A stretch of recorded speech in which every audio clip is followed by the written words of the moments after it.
एक अमीर लड़का था। उसे एक गरीब किसान की लड़की से प्यार हो गया। लड़की सुंदर होने के साथ-साथ काफ़ी समझदार थी। एक दिन जब लड़के ने उस लड़की को बताया कि वह उससे प्यार करता है और उससे शादी करना चाहता है, तो लड़की ने कुछ सोचने के बाद उस लड़के को शादी करने से इनकार कर दिया, क्योंकि वह गरीब परिवार से थी।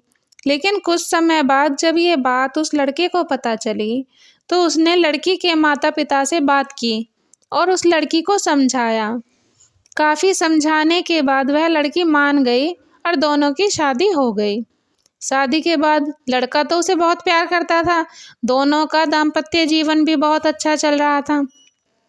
लेकिन कुछ महीनों बाद लड़की को चर्म रोग हो गया, जिसके कारण उसकी खूबसूरती ढलने लग गई।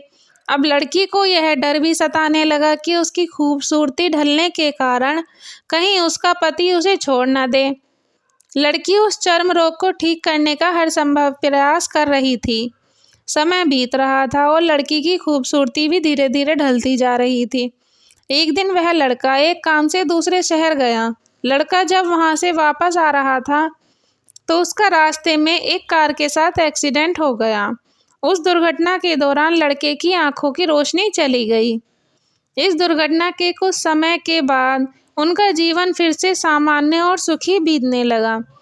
वह लड़की चर्म रोग की वजह से दिन प्रतिदिन कमज़ोर और बदसूरत होती गई, लेकिन पति अंधा होने के कारण उनका दाम्पत्य जीवन ठीक चलता रहा और दिखाई न देने के कारण वह लड़का उससे पहले की तरह ही प्यार करता था। कुछ सालों बाद बीमारी के कारण जब उस लड़की की मृत्यु हो गई, पत्नी की मृत्यु होने के बाद वह लड़का अंदर से दुखी हो गया और वह शहर छोड़कर जाने ही वाला था। तभी उसके पड़ोसी ने उसे सांत्वना देते हुए कहा, अब आप तो अपनी पत्नी के बिना अकेले पड़ जाएंगे। वह आपका बहुत ख्याल रखती थी, अब आपका जीवन अंधकार में कैसे व्यतीत होगा। तब उस लड़के ने अपने पड़ोसी की ओर देखा और मुस्कुराते हुए और हल्की सी गहरी सांस लेते हुए कहा, मैं अभी अंधा था ही नहीं। मैं यह सोचकर अंधे होने का नाटक करता रहा कि कहीं मेरी पत्नी को उसकी बीमारी और बदसूरती के कारण यह ना लगे कि मैं उससे प्यार नहीं करता। इसीलिए मैं इतने सालों तक बिना कुछ कहे हुए अपनी पत्नी की खुशी के लिए अंधा बना रहा, क्योंकि मैं उससे बहुत प्यार करता था। यह बात सुनकर पड़ोसी की आंखों से आंसू छलक गए और वह लड़का वहाँ से उठकर चला गया। अगर आप जीवन भर खुश रहना चाहते हैं, तो आप लोगों की कमियों की तरफ ही नहीं बल्कि उनकी खूबियों की तरफ भी ध्यान दीजिए। आपका जीवन आसान हो जाएगा।